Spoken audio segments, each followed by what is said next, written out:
This free program is paid for by the listeners of Redwood Community Radio. If you're not already a member, please think of joining us. Thank you. I think is bigger than my bedroom. However, I have to say that I'm not wild about the car's color, which the catalog calls grigio caldo. Huh? I learned from an Italian dictionary that this means warm drab, which doesn't exactly light my fire. But maybe the dull color is why these Ferraris are priced at only $395,000 each. And what the hey, you can always take the car to an Earl Scheib paint shop and have the color juiced up. What makes the FF worth the price, though, is its exclusiveness. Neiman's made only 10 of them available, and get this, each one comes with a numbered plaque, thus certifying that you're one of the 10 most special humans on Earth. This is Jim Hightower saying, but alas, I called too late to get mine. Neiman said that it sold out within 50 minutes of the sales date. It just shows how tough it is out there for us luxury shoppers. And you thought you had it bad.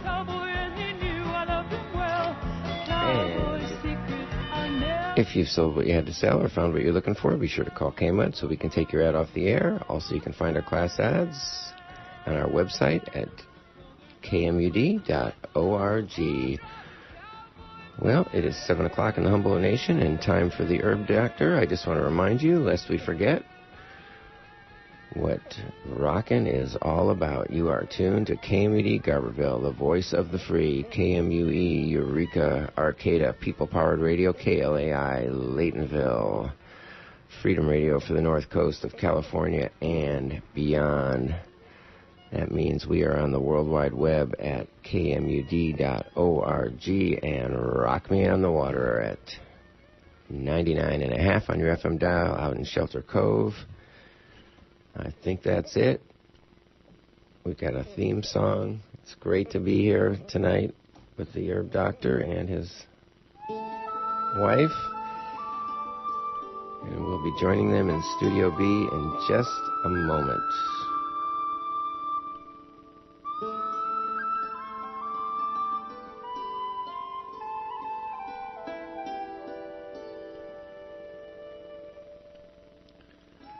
Welcome to this month's Ask Your Herb Doctor. My name is Andrew Murray. For those of you who perhaps have never listened to our shows, which run every third Friday of the month from 7 till 8 p.m., we are both licensed medical herbalists who trained in England and graduated there with a master's degree in herbal medicine. We run a clinic in Garberville where we consult with clients about a wide range of conditions, and we offer alternative medicine and nutritional counselling. This month, we want to explore the misconceptions surrounding water retention and the medical advice to avoid salt, as well as the overprescription of diuretics, with special reference to toxemia of late pregnancy, and the role of inflammation and poor energy reserves as a cause for concern. We're going to be joined here by Dr. Raymond Peat here in a couple of minutes. But you're listening to Ask Your Herb Doctor on KMUD Garberville 91.1 FM. And from 7:30 until the end of the show, at 8 o'clock, you're invited to call in with any questions, either related or unrelated to this month's topic of salt, inflammation and diuretics. The number here, if you live in the area, is 923-3911. Or if you live outside the area, the toll-free number is 1-800-568-3723. So that's 1-800-KMUD-RAD.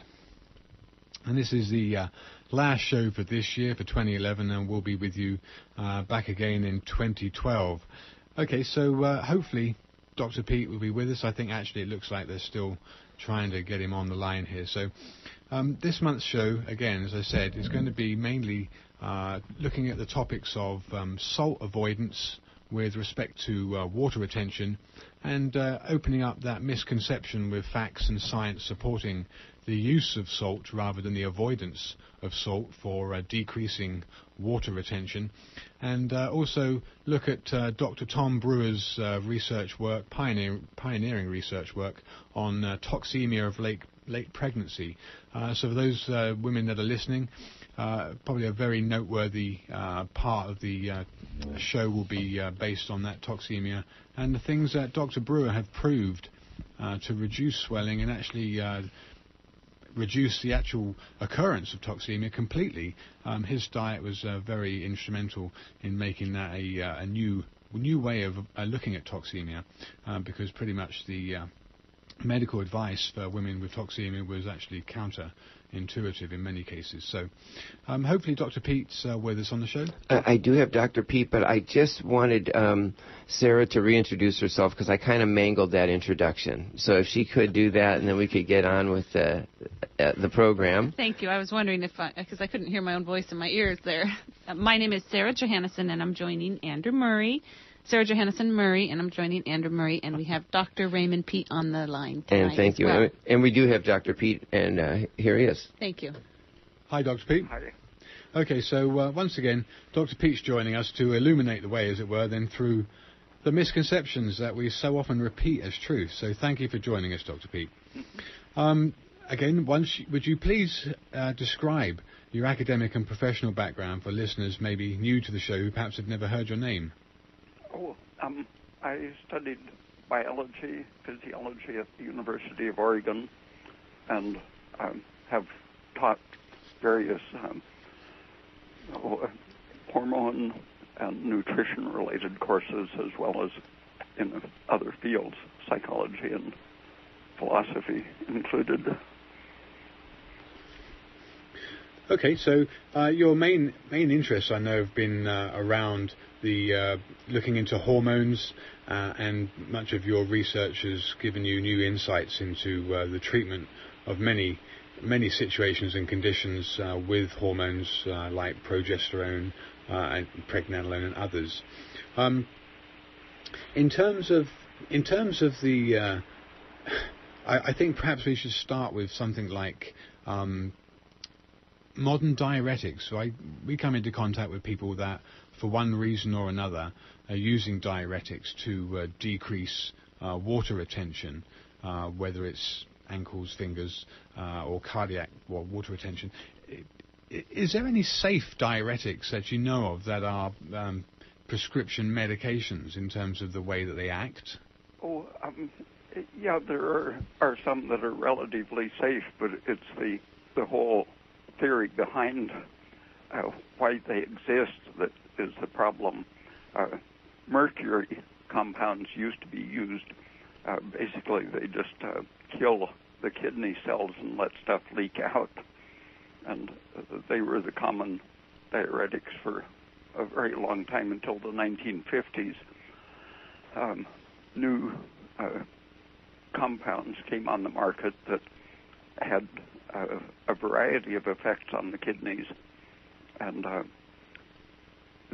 it was really the promotion of those that created an ideology that diuretics are really the key to treating heart disease and several other problems such as toxemia of pregnancy. But really, I think it's mostly a marketing strategy to orient physiology around making the kidneys leak out more water.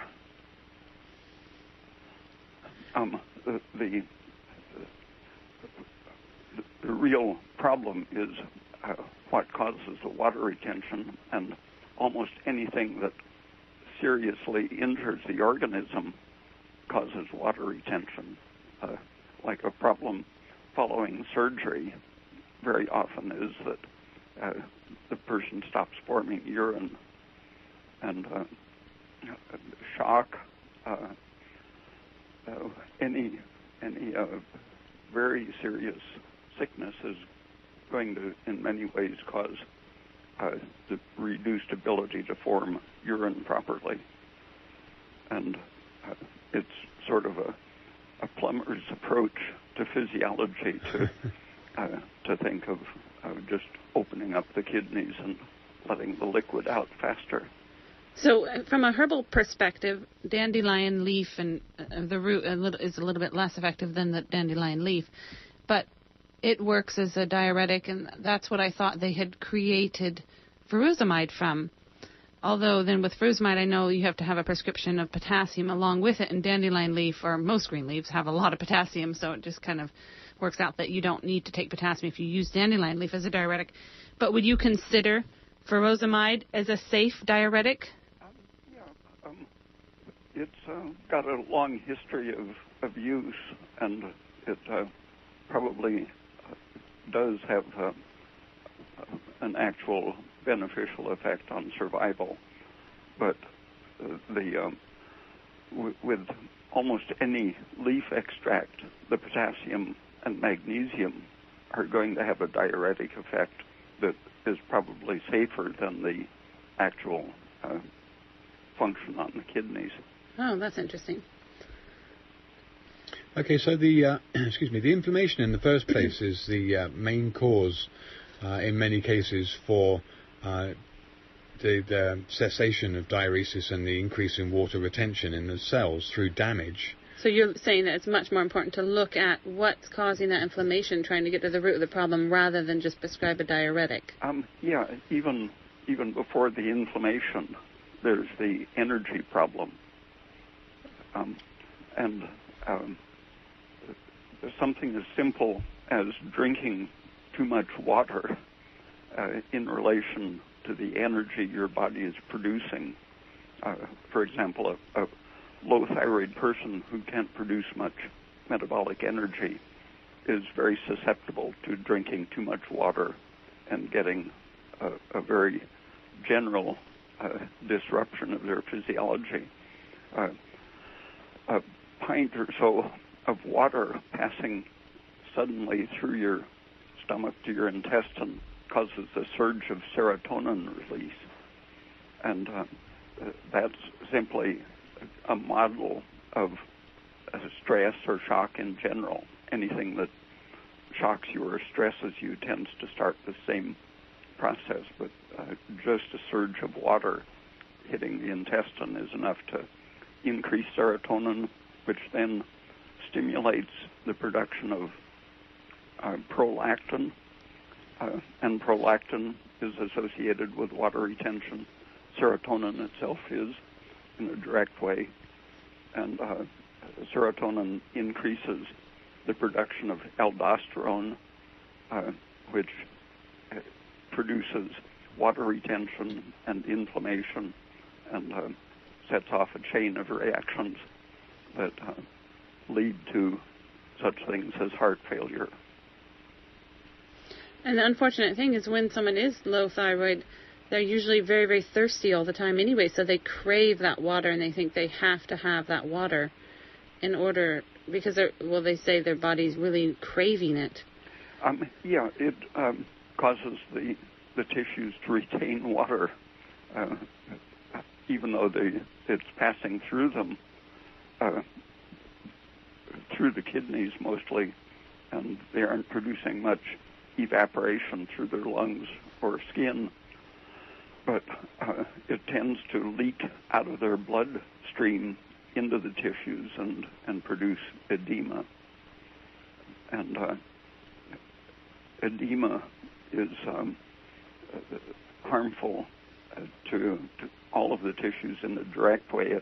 It turns on a whole anabolic system, shifting away from oxidative metabolism, activating lipolysis, the release of fatty acids, shifting cell metabolism towards burning fat rather than sugar, imitating diabetes and aging. So it's a generalized shock physiology that's involved when cells get waterlogged. It can start with low thyroid, but it feeds back and makes the low thyroid problem worse. So that's why you said that even if any kind of leaf extract or, tea made from a leaf of a plant is going to have minerals in it that help prevent this from happening. And Yeah, and if you sip on, if you made a cup of tea, you'd sip on it slowly. You wouldn't just drink it down like a pint of water. yeah, and the minerals, it isn't essential that it be magnesium and potassium. Calcium and sodium have many of the same functions, even though each thing has its place in the mechanisms. If you're in shock, you can relieve the symptoms pretty much by taking more of any one of the alkaline minerals, potassium, sodium, magnesium, or calcium. In heart failure and lung inflammation, many of the things that happen with shock or aging or any serious disease, the lungs and the heart tend to get waterlogged and lose function. Just giving a very concentrated salt solution intravenously will relieve the symptoms very often. They've doubled the survival or cut the mortality rate in half by just giving extra sodium intravenously. Now, why? It's a very interesting point that you've just opened up there, because that begs the question: why is it so often that doctors tell people to avoid salt? And why is salt so maligned heavily as a problem element? Especially when they are swelling, and then here they're using it in surgery. So, I mean... It really, I think, got its big boost around 1950 when the diuretics came on the market. Mm-hmm. They found the diuretics took sodium out at the same time they took water out. Right. And so they said, you should get the same effect by restricting the sodium intake. And they applied that to pregnant women, and Tom Brewer and some other people wrote about the horrible effects of sodium restriction in pregnancy, plus using diuretics. If you combine the two, you get doubly more bad serious effects. Yeah. Okay.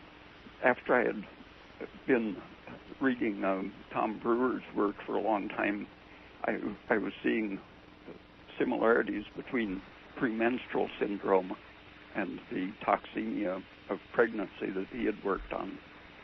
And I finally decided to suggest to young women who were having premenstrual water retention and not having any good results just by stopping their salt intake, I suggested that they follow Brewer's prescription to increase their salt intake when they were having edema, water retention problems, and to go according to their craving for salt rather than avoiding the craving. The first person that tried it just had a total avoidance of premenstrual water retention the very first month she tried it. And how much salt did she? Quite a lot. What, like a teaspoon a couple times a day, or well, quarter she just teaspoon? Shook it on, even if the food was already salted, she would just add more, lots more onto it, and it just absolutely stopped right from then on. Never had a water retention problem again. I wonder, do you know why, or where the mechanism for which doctors will tell you that salt is, it causes, it could increase the risk of stroke, heart attack, and just generally very bad for your cardiovascular system, and so people should avoid salt at all costs. So where do you think that mistaken ideologies come from? David McCarran, 30 or 40 years ago, was studying the issue, and he looked at the figures that the government published that recommendation was based on. And he saw that if you look at the figures carefully, the people who eat the least salt had the highest blood pressure. the people who ate the most salt had the lowest blood pressure. And he saw what the figures really showed that led to misinterpretation was that low calcium intake was associated with the hypertension. And the sodium was really there sort of as an innocent bystander associated with the calcium deficiency. So you're saying that calcium deficiency is more responsible for hypertension? David McCarran, I think, has probably written maybe 150 articles on the subject. Okay. I think he was at Stanford or some California university when he started saying it's not high sodium, it's low calcium that causes hypertension. And I think that university invited him to leave. Oh, no, isn't this, I'm sorry to interrupt you, but am I thinking right when you've mentioned in the past that low calcium intakes cause calcium to leak out of the bones and into the blood, and that causes the calcification of the arteries eventually, which gives you the hypertension? Is that part of the mechanism? Yeah, that's the essential idea. Yeah. The low calcium intake, among other things, increases your parathyroid hormone, which pulls calcium out of your bones and favors its movement into cells of all kinds. And when calcium is taken up by cells, it stimulates them and tends to make them contract. And that's one of the places that thyroid and energy production comes into the question, because carbon dioxide produced by the action of thyroid, carbon dioxide keeps calcium out of cells. Even if you breathe in a bag and increase your carbon dioxide, or take baking soda or whatever, the carbon dioxide will relax your blood vessels by helping the calcium to move out of the blood vessels and back into the bones. Okay, so even are you thinking along the lines of even relatively short-term exposure to higher blood levels of calcium and or tissues, endothelia, picking up the calcium can contribute to that lack of elasticity that will be is that more characteristic of high blood pressure and hypertension? Each of these things sets in motion a whole sequence of events. The low carbon dioxide, which lets calcium get into cells and excite them and tighten up the blood vessels, for example. Okay. Low carbon dioxide also lets the platelets release their serotonin, and the serotonin, besides adding to the tension of the blood vessels, makes them permeable and leaky, so that the water isn't retained in the bloodstream but leaks through into the cells. And the cells that are taking up calcium are also taking up water. So basically 2,000 milligrams of calcium is a really important thing for somebody with hypertension to start implementing into their regime. And supporting it with the other minerals. The facts that David McCarran looked at showed that this inverse connection between salt and blood pressure. The high salt eaters actually had lower blood pressure. And one of the things that is involved there is that sodium helps the cell, stimulates the cell to expel calcium. The sodium activates the thyroid function, and the thyroid function pushes calcium out of the cell and lets the cell relax. Right, because I know you've mentioned the relaxation effect from thyroid, so that's also a direct... I know it's a little bit confusing probably for our listeners with this, talking about calcium inside and outside of cells, but basically the salt helps to put the calcium where it should be and not being deposited in the your arteries and the cells in your arteries. So I'm just trying to make that a little bit more understood there. Okay, well, you're listening to Ask Your Herb Doctor on KMUD, Garberville, 91.1 FM. And from 7:30 until the end of the show, at 8 o'clock, you're invited to call in with any questions either related or unrelated to this month's topic of salt, inflammation and diuretics. The number here, if you live in the area, is 923-3911, or if you live outside the area, the toll-free number is 1-800-KMUD-RAD. And we're pleased once again to have Dr. Raymond Peet to join us and to bring out some of the misconceptions that we all have in the past. And one of those misconceptions is that salt is bad for you, and salt will increase your heart attack or give you stroke, and that salt is not what you need if you've got swelling and edema, but actually, as we're finding out, salt is very important to decrease edema. Now, we're going to ask the doctor if he can call back at 923-3911. Area code 707. Area code 707. And I will just put him directly on while I'm reading our underwriters at the bottom of the hour. But, doctor, if you could call us back at that number, I think we can lose the hiss that we've got behind you. Would that be okay? What was the number? Area code 707-923-3911. Okay. Okay, give us a call, and I'm just going to put you directly on, and just wait until I'm done reading, and then the herb doctors will be back on. Okay. All right, thank you. All right, everybody. I just want to read our partial underwriters for our last hour. Support for Redwood Community Radio comes from listeners like you and from Blue Star Gas, located at 1333 Redwood Drive at Alder Point Road. Blue Star Gas provides propane and gas appliances throughout southern Humboldt, northern Mendocino, and Trinity counties, locally owned and independent since 1938. And support for Redwood Community Radio comes in part from the Security Store, Inc. in the Meadows Business Park in Redway, featuring watershed, dry bags, and pelican cases in many sizes.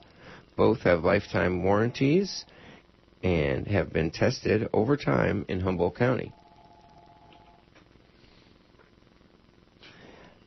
The Security Store, solutions for your security needs. I wonder why the phone's still ringing. Monday through Friday, 9 to 5. And support for the Herb Doctor comes in part from Golden Dragon Medicinal Syrup, an anti-inflammatory, antifungal, antibacterial, antioxidant medicine made without heat or ice. Golden Dragon Medicinal Syrup is organic, edible, topical, cosmetic, and water-soluble. It has more uses than you can imagine, but if you can imagine it, you can use it. Information is available at Golden Dragon Medicinal Syrup at gmail.com and by phone at 707-223-1569. And I do believe we should have Dr. Ray back on the line here. Dr. Ray, are you with us? Yes, I'm here. All right, so it is 7:28. You are tuned to KMUD Garberville, the only place where you can hear the Herb Doctor on one Friday a month here.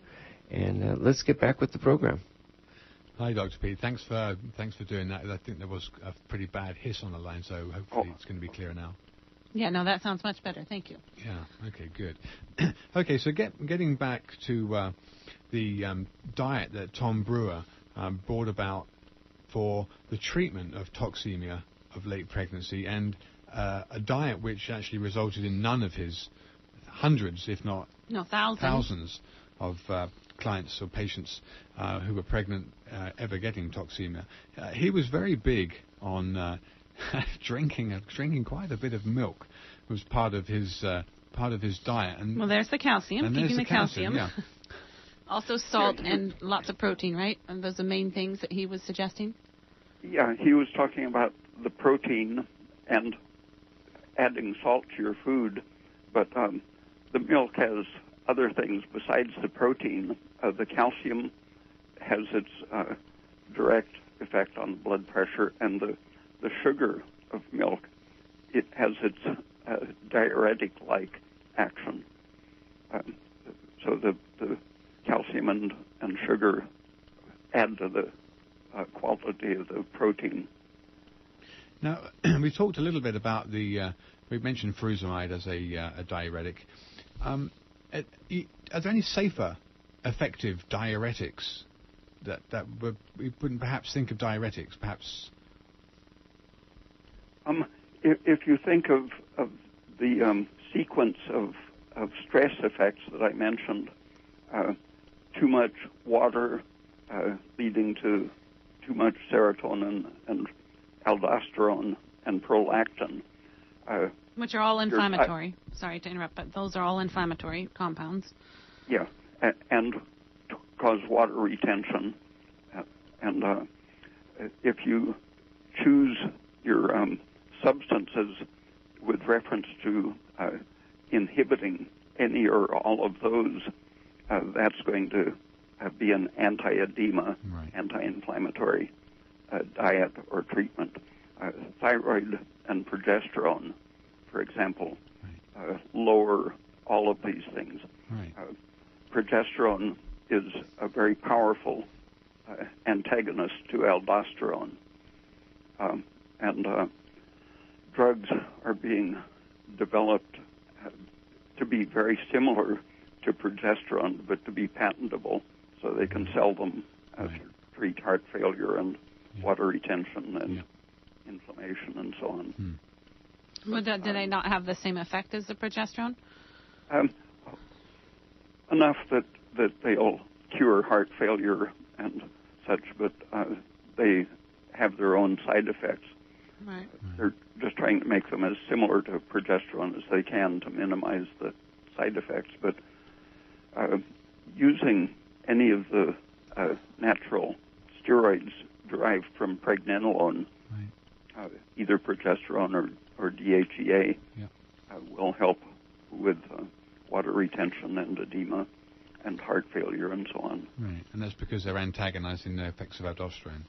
Yeah. And aldosterone is causing the inflammation and the water retention. Yeah, and aldosterone increases, besides inflammation, it leads to fibrosis and prolonged heart failure and vascular and kidney disease and so on lead to fibrosis, lung disease. Everywhere that water retention and inflammation start, they tend to end up with fibrosis. Okay. And so 60 or 70 years ago, a researcher, Lipschutz, called pregnenolone and progesterone the anti-fibromatogenic steroids. They start out inhibiting fibrous overproduction and end up protecting against tumors. Wow.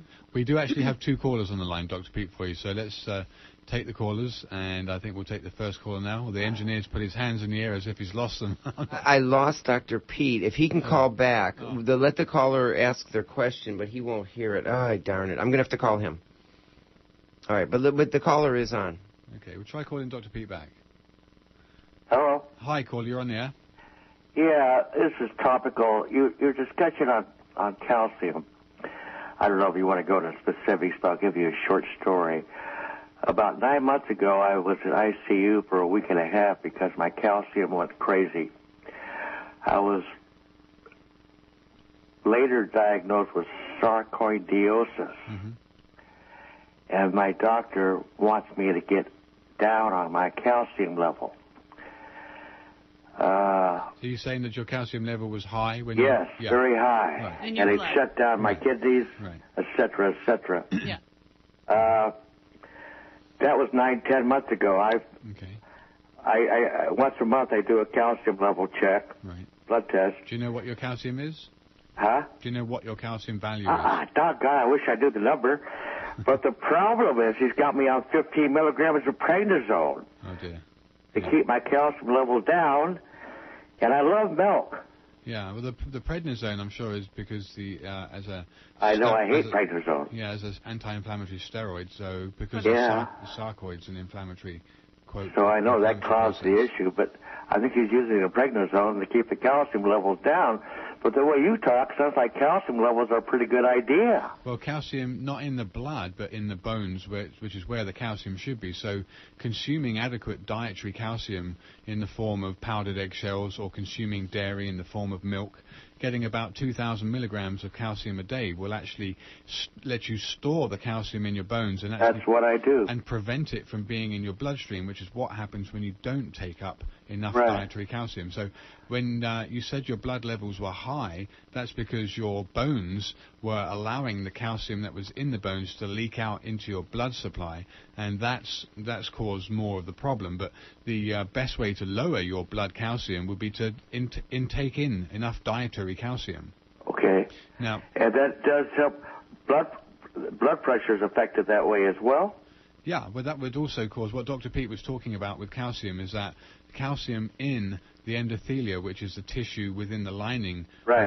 of the arterial, the arteries and the arterioles, the vascular supply that's under high pressure, that is actually made more stretchy and elastic by not having calcium taken up into it, which happens when there's too much calcium in the blood and not enough in the bones. Your body, through parathyroid, starts to pull out calcium from the bone and Yeah, bring we it into want to do the bloodstream. reverse. Exactly. So making sure you have a high enough dietary intake of calcium will be the Which best. would be a lot of dairy products. Well, it doesn't have to be dairy products. Dairy products are very good, and we do recommend milk intake. Protein? No, four to six, dealing with dairy, 4 to 6 glasses Okay. of whole milk if you're not overweight, or 2% if you don't want the fat so much. Right, But I then do. One of the other best ways of achieving high calcium in your dietary intake will be capsules of powdered eggshell. So, Oh, really? yeah, I mean, what Dr. Pete's always talked about in the past is taking your eggshells and just washing them out, washing that membrane out from the Right. inside, storing them till you have 10 or a dozen or so, and then putting them in the oven at about 350 on a baking Right. tray, a cookie sheet. And then put them into a coffee grinder, Yeah. electric coffee grinder. got it. Okay. And then that resulting powder, you can take about half a teaspoon a day, will give you about a quarter teaspoon 3 times a day is Yeah. just over 2,000 milligrams. So. Yeah, so that 2,000 milligrams of calcium there will be very beneficial in terms of decreasing your blood calcium, but increasing your uptake of calcium into your bones. And we've seen this with our clients. We've seen that they have a high calcium level in their blood. Hold on one second. Yeah, well, maybe I won't. Okay, so just one last thing I'll tell you, and then we'll move on to the next caller. What we've seen is when people have high calcium in their blood, it's because they're not getting enough in their diet. And when they start supplementing their diet with a higher calcium level, like closer to 2,000 milligrams, 2,000 milligrams is about 2 quarts of milk. Or we told you about the eggshell, a quarter teaspoon 3 times a day is about 2,000 milligrams, or you can do some of both. But then you'll see the blood calcium... Okay, you're on hold? Okay. The blood calcium level come down to a normal range, which is All around right. 9. The I'll number's definitely around try 9. the eggshells. I'm 75 years old, and the sarcoidosis, whatever it is, definitely puts me on the fritz. The other thing that you should do in conjunction with that is actually supplement with a vitamin D supplement. All right, I've got that. Yeah, the calcium and vitamin D work fairly synergistically, so... Yeah, I had kind of a reverse opinion. I thought less was best. Well, no, because you want to bring your blood levels down Right. by making sure Put your it back to the dietary bone. intake- Give Yeah. it back to the bone. Right, exactly, yeah. All right, so thank you very much. I'll let the next caller go. Thank you for For your sure. call. Thank you for your call. Thank you. Bye-bye. Hi, you're on the air? Hello. Hi, you're on the air. Hi, it's your normal engineer. Oh, hi. How are you doing? So I got chicken pox, which is going around, Oh, dear. and I was wondering if, some I was wondering what your recommendation would be. And also, I had learned from you guys that coconut fat is antiviral. Yes. So I'm actually using that as a salve on my sores, and I was wondering if you thought that was a good idea. Yeah, and internal would be good. Oh, too. yeah, I'm Yeah. drinking a ton of coconut milk, too. Yeah, internally. What, Okay, so you could you've never had chicken pox before then? Okay, then now's your first time. How bad is it? I think I've been told it's going to get worse. I've only had it for a day. Right, because in adults it's generally more severe, they say, than in children. Yeah, from a point of view of anti-infectives at this point, being a viral situation, I don't know how much can be done that quickly. I think your own body will certainly get on top of it. I don't think there's anything per se that's going to really knock it back now that you're coming out with it. In terms of your skin and the lesions there, then there'll be things that you can do to kind of minimize the itching, which is probably one of the main symptoms of the chickenpox. Not yet, but that's what I've heard. Yeah, well, when the vesicles burst, they're kind of fluid filled, and when they burst, they'll then become quite itchy because that's a condition. It's just like shingles and herpes, the same kind of varicella zoster. It's the same kind of family, so they all have this kind of weeping characteristic where the fluid fills vesicles burst and then they get very itchy. So in England, I know that calamine lotion is not exactly herbal, but calamine lotion was a fairly good, soothing, calming topical application. What is calamine lotion if it's not herbal? You know what? I'm not sure what calamine is. I could probably you could probably look it up. You could Google it, I'm sure. But it's basically a liquid that you will put on with cotton wool, damp cotton wool, then rub it on, dab it on the skin in those areas that are particularly itchy. I'm trying to think if there would be anything else that would be more systemic that you could use as a antipruritic, to stop the itch.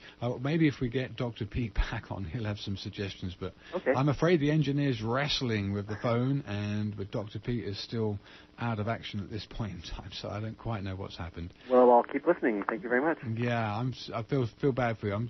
I hope you have a happy Christmas anyway, despite this, because it's probably going to be another 7 to 10 days, I think, before it's kind of getting resolved. But yeah, that's what I hear. I'll ask Dr. Pete as and when we get him back on the air to see what his advice would be, but I'm sure calamine lotion could be something that you could look up, and I think that's as a topical application that would be pretty good.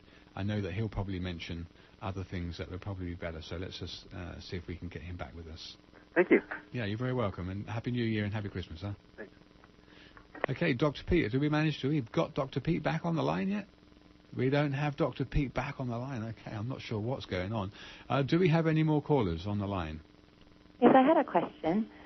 You were talking about the CO2 levels, and I have been studying a little bit the Buteyko method, which is some exercise which will actually increase the CO2 levels. Okay, good. And, as you mentioned, it can increase the relaxation, and for me, it helps with things like insomnia. And I'm curious, in relation to what you're talking about, I didn't quite get the full picture of what the CO2 levels, like raising those CO2 levels, what impact that might have. Right. Okay, well, Dr. Pete's talked fairly extensively about the benefits of CO2. I think most of us always associate CO2 as a poisonous gas that we need to get rid of by exhaling, when actually I think the truth in the science is that oxygen itself is probably more poisonous than CO2, and CO2 in its own right is actually very anti-inflammatory and actually associated with greater longevity.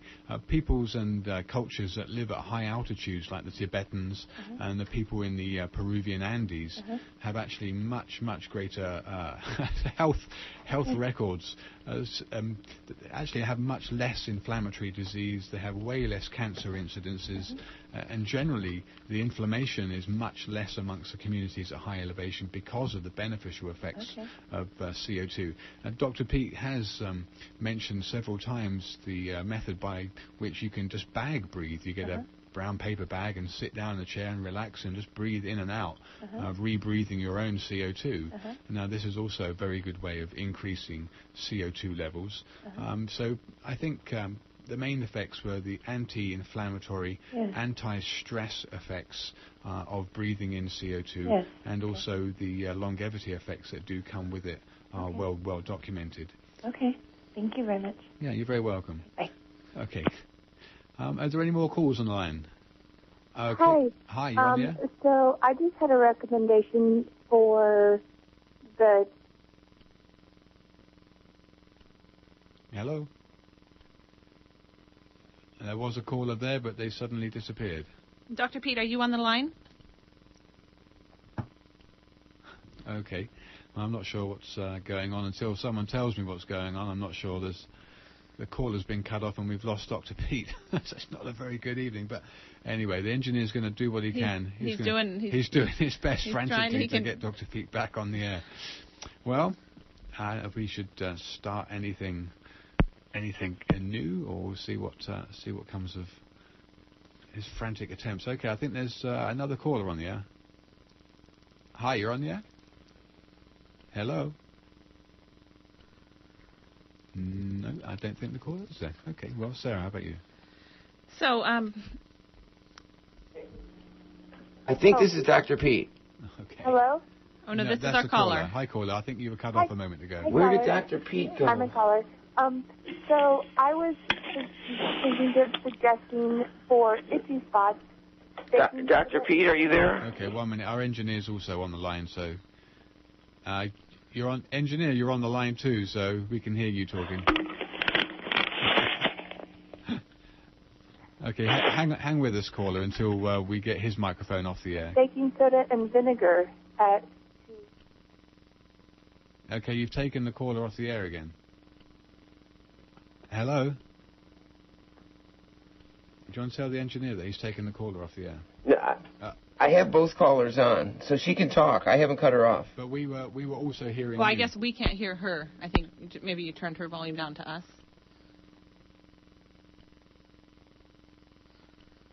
It's a meltdown in the studio. You're doing a good job there, engineer. Just there's a bit of a problem here. We had a fuzzy connection to start with Dr. Pete on the line, and then we cut him off. well.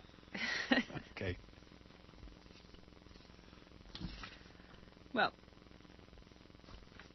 bag breathing is another way that you can help to lower since we've been talking about high blood pressure. Bag breathing is also very good to help lower someone's blood pressure because it helps with that CO2 and putting calcium in the right place. So that's another use for that. And we talked about the anti-stress effects and the anti-edema effects of increased CO2 as well. And that the high elevation civilizations also had way less stress and way less inflammatory diseases. So I wonder if they have less heart disease. That'd be an interesting epidemiological study. Okay, well, the engineer's still shaking his head. Okay.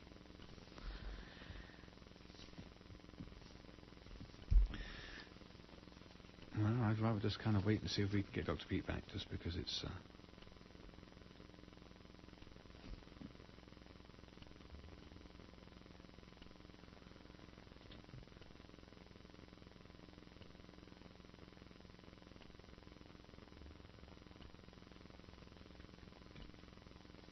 Well, you're listening to Ask Your Herb Doctor on KMUD Garberville 91.1 FM, and from now till the end of the show at 8 o'clock, people are invited to call in with any questions, either related or unrelated to this month's topic of salt, inflammation and diuretics. The number here, if you live in the area, is 923-3911, or if you live outside the area, the number's 1-800-KMUD-RAD. So if there are any people that have been listening to the show, would like to call in with any questions, please feel free to do so now. Otherwise, we're going to still see if we can get Dr. Pete back on the air.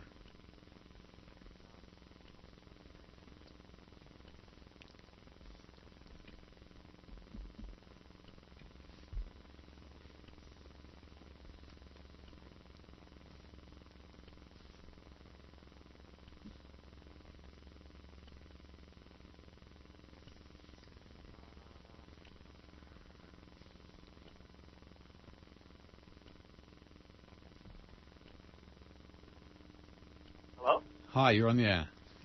Yeah, so I've been listening to the show today, and it all sounded very interesting to me, but I'm curious how it could pertain to athletes. It seems like diuretics, salt, calcium, all very critical in sports. I don't know if you've been able to get the doctor back on. I think they're still working at it. But what was your main question in relation to the topic in sport? Well, yeah, I always have to calculate things like sweat loss to then calculate how much I need to intake during sport. I particularly practice a lot of running and cycling sports, and I was curious how to calculate salt, how much salt intake I should be taking. Okay, well, how much do you take in generally? Well, all my supplements, usually they're sports supplements, have a certain certain amount of sodium in them, and I take the recommended dosages of those, whether they're, 2 scoops of the product to 20 ounces of water per hour. But again, I don't know if that's the adequate amount, or if the doctor is saying that maybe we should be thinking higher levels of sodium. Well, I do know that there's been a study that's been done with baking soda showing that athletes performed better when they took up to a tablespoon of baking soda in one day, spread out, obviously, because you don't want to be diluting your stomach acid when you're trying to digest some proteins with a meal. But that's because it increases their CO2, and as an athlete, you're blowing off a lot of CO2 when you're exercising, especially with all that heavy aerobic exercise. And it would be very good for you to have constant, almost like you want an IV of glucose while you're exercising, IV of glucose and all these minerals, so that you don't put your body into a stressed state, and you'll actually cope better with the endurance exercise. Okay. So in reference to CO2, am I actually looking to put my body in a slightly more hypoxic state? Yeah, because, well, no, you are you're over-oxygenating yourself when you're doing aerobic exercise because you're blowing off so much CO2. Which is actually a very negative thing to do. But in effect, the carbon dioxide is pulling more oxygen through your cell system. Did the caller hear that? Have we got the caller and you on the line? I'm still on the line. Good. Could you hear Dr. Pete? I didn't hear what he said, no. Okay, sorry, Dr. Pete, can you repeat that? Yeah, the carbon dioxide acts as if it's pulling more oxygen into the cell system. It activates the electron transport chain to use oxygen more quickly and effectively. So that is what would happen when this athlete would take baking soda? Yeah. They've done it with endurance races, giving them a tablespoon of baking soda at the start of the race. And you would think that it would make them more alkaline. Alkaline is not a necessarily good state. The carbon dioxide actually enters the cell and becomes an acidic form from the baking soda bicarbonate. Momentarily makes your blood more alkaline, but the absorbed carbon dioxide becomes acidic inside the cell, and the intracellular state should be slightly on the acid side when the oxygen is really working. They call it oxygen because it means acid former, and the acid that it makes is carbon dioxide, and in that slightly acidic state, oxygen is having its full action for producing energy. And it's that same energy production which takes the calcium out of the cell and lets the cell relax and recuperate properly. If you aren't producing or retaining enough carbon dioxide, the cell will begin making lactic acid, and the lactic acid leaves the cell in an alkaline, stressed condition. Even though it's acidifying the blood, it's leaving the cell in a stressed alkaline condition that causes inflammation. So too much aerobic exercise becomes catabolic and inflammatory. Right. Caller, so are you there? Caller, did you hear what Dr. Pete had said? Yes, I did. Perfect. Very good information. Thank you. Yeah, you're very welcome. Do you have anything else you wanted to say? No. Didn't want to cut you off. Thank you very much for answering my question. Okay, you're very welcome. All right, so I think we have 2 more callers here, so let's take them one at a time and see if we can get through them before we get close to the top of the hour. You're on the air, caller. Hello, am I on? Yes, you're on. Okay, I have a suggestion and also a question for Dr. Pete. I live in Laytonville, and last year I discovered a product down in Willits at Mariposa that is incredible for itching, and I got it for poison oak.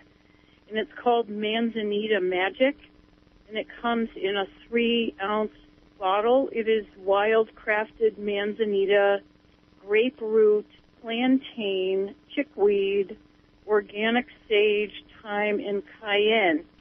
And it's a dark liquid, and I'm just wondering if that would work for chicken pox. Yeah, I wonder.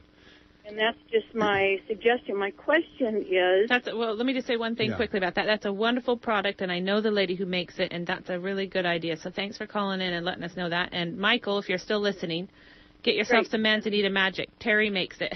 Did you mention aspirin for chicken pox? No, we didn't. So I would like you to talk about that if you would. But the call, let's let the caller finish. Question, and then I'll get off the line.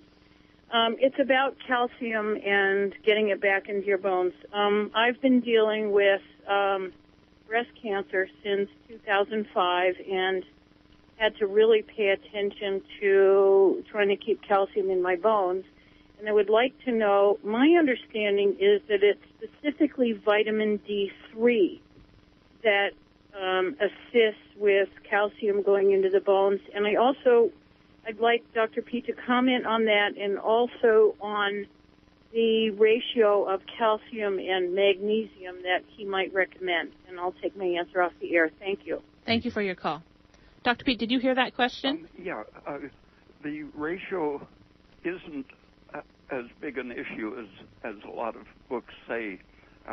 If you're getting a little excess sodium and calcium, it spares the magnesium. The sodium and calcium activate cell respiration, and cell respiration is needed for cells to retain magnesium.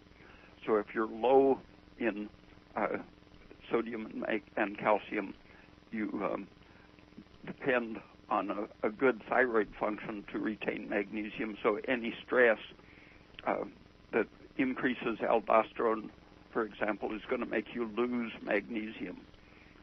So keeping your aldosterone and inflammation down, your thyroid, calcium, and sodium up is going to make you retain magnesium much more efficiently. All right, we got 3 callers and 5 minutes. Well, we won't get that done in 5 minutes. But first, let's go back. Dr. Pete, would you first give some more suggestions for Michael, our engineer, who's got chickenpox at the moment? Okay. Aspirin has been found to have a mild antiviral effect against several types of virus. Someone with AIDS sent me an old publication that they had begun a trial of aspirin for HIV-infected people, and they were getting good results when they discontinued the study. But it has been proven somewhat effective for several different kinds of virus, including the herpes or chickenpox type. Yeah. And Michael, call us. We'll give our number out at the end of the show in case you don't have it, and we'll help direct you with the amount of vitamin K you need to take in order to use aspirin safely. And also another thing, Doctor, can you please comment about vitamin D for that lady with the calcium? She wanted to know why the vitamin D was so important. If you're having blood tests, it's good to have your vitamin D3 in the upper part of the normal range. And it would also be good to have the parathyroid hormone checked. When you're getting enough vitamin D and calcium, you will inhibit the parathyroid hormone. And the parathyroid hormone, although it has its place, you don't want it to be chronically elevated. Because it's a cancer promoter. Yeah. And we have another 3 callers on the line. Let's at least take one. We've got 2 minutes left here.